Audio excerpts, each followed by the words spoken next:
tres estructuras de control más importantes en la programación. La primera, las estructuras lineales. La segunda, las estructuras condicionales. Y por último, las estructuras iterativas. Vamos a eso. Las estructuras de control son fundamentales para el desarrollo de nuestro algoritmo, ya que lo que nos van a permitir es controlar la secuencia y el flujo de todas las instrucciones que nosotros escribamos en nuestro código. A lo largo del curso vamos a ver tres tipos de estructura de control principales.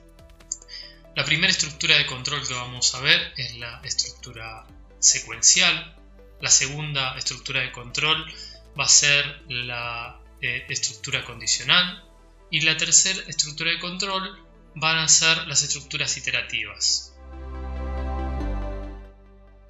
La primera estructura de control que vamos a ver entonces es la estructura secuencial, la cual se caracteriza porque las instrucciones o los módulos se ejecutan uno tras de otro, es decir, uno a uno. Bueno, si usamos a DFD para ver un ejemplo de cómo sería una estructura de control secuencial, vamos a ver que es algo muy sencillo. Este sería un algoritmo secuencial donde tenemos varios módulos que cada uno va a cumplir una función en particular. Los primeros dos módulos, con esta forma geométrica, lo que hace es pedir al usuario que ingrese un valor a una variable. Entendamos, para los que todavía no son programadores o no programan o no están todavía muy en tema, que una variable es un contenedor de distintos tipos de datos. Más adelante vamos a ver más en profundidad, pero bueno, como esta no es una materia de programación, todavía no nos vamos a meter tan en profundidad sobre el tema, ¿sí? Pero bueno, entiendan eso como un repositorio de datos. Entonces estos dos módulos lo que van a hacer es pedirle al usuario que ingrese un tipo de dato. Pues primero le va a pedir que ingrese el valor de A. Una vez que haya ingresado y que haya terminado, concluido la secuencia, va a pasar al siguiente módulo, que lo que nos está pidiendo es el valor de B. Cuando termine esa secuencialidad nos va a ir a este rectángulo que es una definición de variables, donde vamos a definir la variable C y le vamos a asignar el valor, que es la sumatoria de A más B, ¿sí? Cuando termine la ejecución de esta secuencia, va a ir directamente a este símbolo, que lo que nos dice es que nos va a imprimir en pantalla algo. En este caso nos va a imprimir en pantalla el resultado de C. Entonces acá tenemos una estructura de control secuencial que va a ir sucediéndose secuencialmente módulo tras módulo siempre que el módulo anterior haya terminado, y terminará cuando ya luego de este último módulo no encuentre nada más que hacer, sino que se va a encontrar directamente con el final del algoritmo. Si ejecutamos este algoritmo apretando el botón de ejecución, vamos a ver si esto funciona y vamos a ver cómo inició nuestro algoritmo y se encontró directamente con este primer módulo donde nos pide que ingresemos algún dato. En este caso podemos ingresar, no sé, un 7. Podemos continuar, inmediatamente pasa al siguiente módulo donde nos pide que le demos un valor a la variable B. Podemos poner 7 de vuelta o el número que quieran. Ponemos continuar y vamos a ver cómo inmediatamente pasó por este módulo donde definía una variable y hacía la sumatoria, e inmediatamente, como no pedía interacción con el usuario, inmediatamente pasó a este otro módulo ya habiendo hecho la sumatoria y nos imprime en pantalla el resultado, en este caso 14. Si hacemos continuar, como ya no hay otro módulo más que hacer, no hay otra instrucción más que realizar, se va a encontrar con el final del algoritmo y el fin de la ejecución.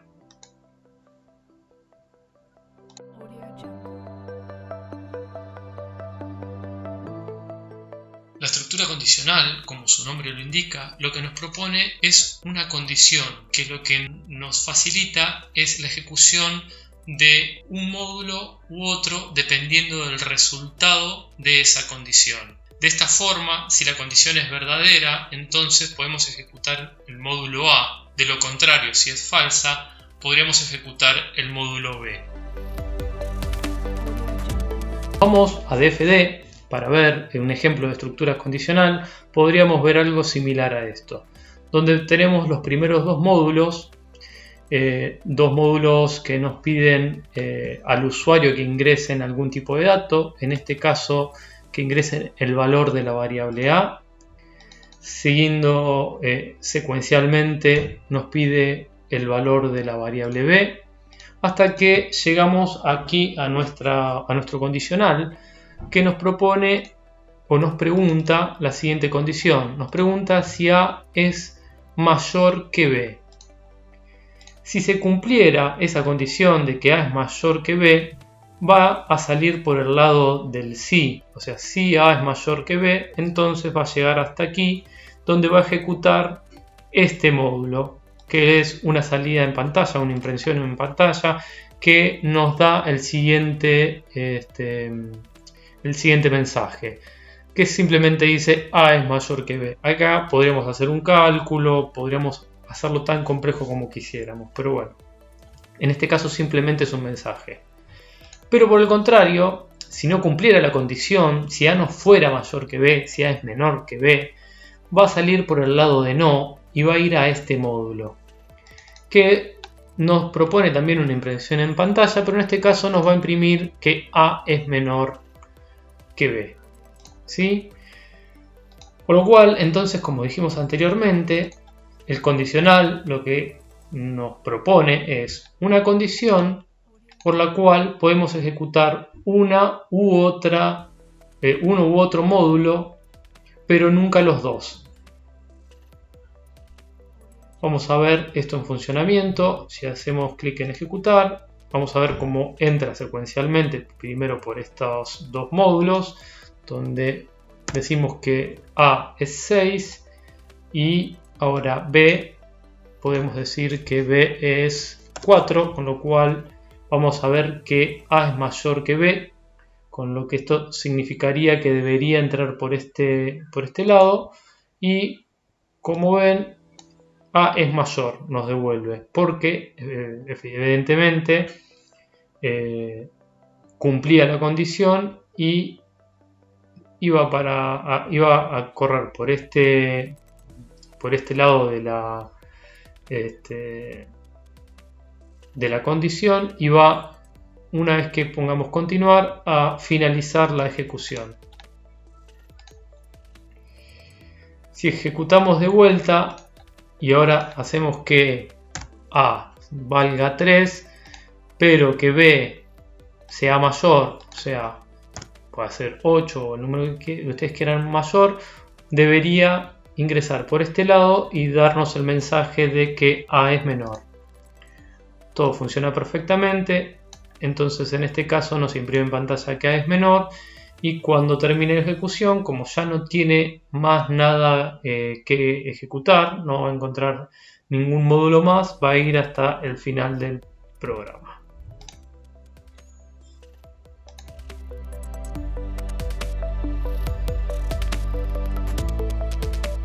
Esta misma estructura condicional, al igual que la secuencial y demás, podríamos encontrarla en todos los lenguajes de programación que se les ocurra, no solamente en DFD. En este caso vamos a ver el ejemplo de cómo sería un condicional en el lenguaje PHP. Vamos a ver cómo PHP nos indica su inicio y su final con este código reservado, ¿sí?, para indicarnos el inicio y el fin del algoritmo. Y a su vez vamos a definir dos variables como anteriormente, A y B, utilizando este símbolo también reservado para definición de algoritmos. Entonces vamos a decir que pesos A sería la variable A y pesos B sería la variable B, donde A es igual a 3 y B es igual a 1. If es nuestro condicional. En castellano podríamos decirle un si. Entonces simplemente vamos a decir if pesos A es mayor a pesos B, y vamos a abrir y cerrar corchetes, llaves, y dentro de esas llaves, si es que se cumple la condición, vamos a imprimir en pantalla con este eco, esta sentencia eco, que lo que nos hace es imprimir en pantalla A es mayor que B. Si no se cumpliera, lo que tiene bueno los lenguajes de programación es que simplemente yo puedo poner el if solo para cuando la condición es verdadera, pero también puedo poner para cuando la condición es falsa, agregándole esta sentencia, abriendo y cerrando llaves, y agregar una nueva impresión en pantalla. Eco, y ponemos A es menor. Si guardamos esto y pudiéramos correrlo, vamos a ver que como A es mayor, nos imprime en pantalla A es mayor que B. Pero si modificáramos el código y pusiéramos que B es igual a 6, por ejemplo, vamos a ver como ahora, si actualizamos la pantalla, cambia a A es menor. En el caso de las estructuras de control iterativa, lo que nos van a permitir es ejecutar un módulo tantas veces sea necesario mientras que una condición sea verdadera. Esto quiere decir que mientras esa condición se cumpla, yo puedo repetir todas las veces que sea necesaria una determinada secuencia. Si utilizamos nuevamente el DFD para nuestro primer ejemplo, en este caso para nuestras estructuras iterativas, vamos a ver que nos propone el sistema dos estructuras iterativas. La primera es el mientras, y la segunda estructura iterativa es el para, o el while y for, más conocido entre los programadores. La primera estructura, el mientras o el while, nos va a proponer que definamos una variable, en este caso a, y la definimos con el valor 1, y dentro de nuestra estructura iterativa vamos a proponerle una condición, que a sea menor que de 10. Podría ser menor o igual, o podría ser mayor o igual, cualquier condición que ustedes quieran. En este caso nos sirve que a sea siempre menor que 10. Y mientras esa condición se cumpla, lo que vamos a hacer es imprimir en pantalla el valor de a, como hemos hecho en otros ejemplos, y vamos a asignarle a la misma variable a el valor de a más 1, o sea, vamos a sumarle un punto en cada vuelta que gire el ciclo iterativo. Con lo cual esto va a quedar girándose en esta parte del algoritmo siempre y cuando se cumpla esta condición, a sea menor que 10. Para verlo más gráficamente podemos darle a ejecutar y vamos a ver cómo inicia el algoritmo y cómo toma el valor de a, entra en el bucle y va sumando 1 hasta que deja de cumplir la condición. Vamos a ejecutar y vemos cómo inmediatamente tomó el valor de 1, entró al bucle, preguntó si era menor, claramente es menor, entonces nos imprimió en pantalla. Si vamos a continuar, vamos a ver cómo cada vez que ponemos continuar va sumándole 1 e imprimiendo en pantalla en un bucle hasta que ya deja de cumplir la condición. La diferencia con el bucle para o el control iterativo para es que vamos a definir todo en el mismo bloque.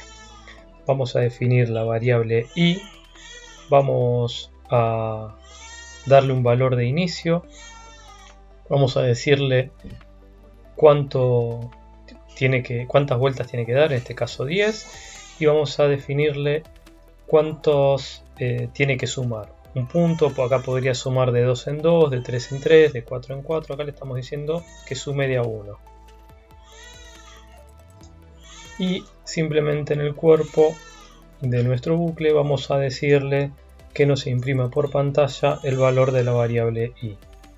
Como resultado final, si ejecutamos, vamos a de vuelta a ver la variable i y en cada una de las ejecuciones cómo se suma uno a uno hasta que llega a las 10 vueltas.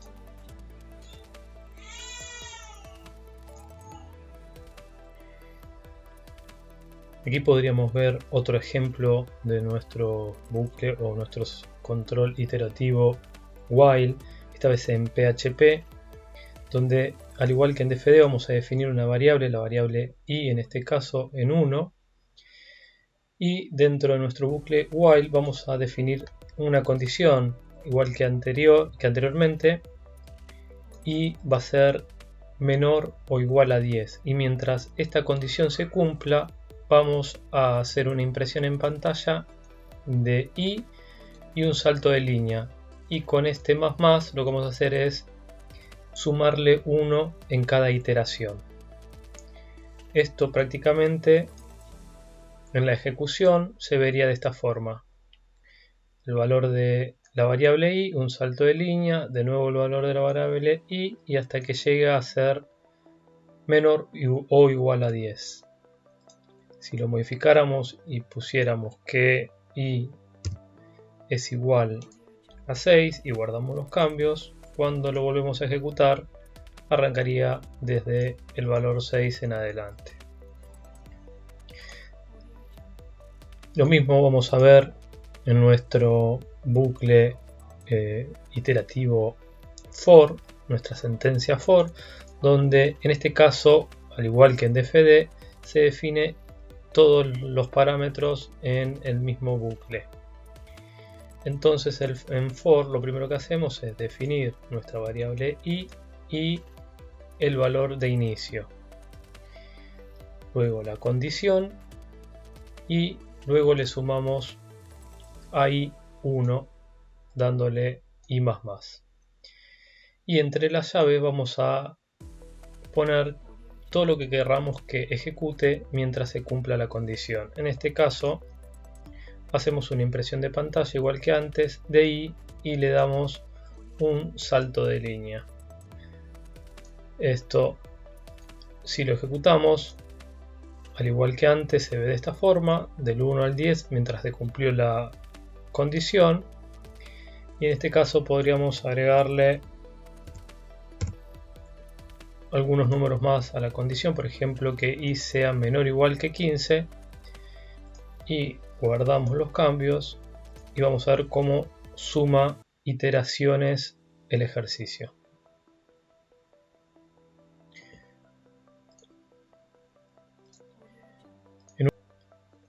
En un ejemplo quizás todavía un poco más claro, podríamos recurrir a JavaScript, donde nuestra variable i, en este caso yo la defino fuera del bucle for, como para que vean la diferencia con PHP que estaba aquí adentro.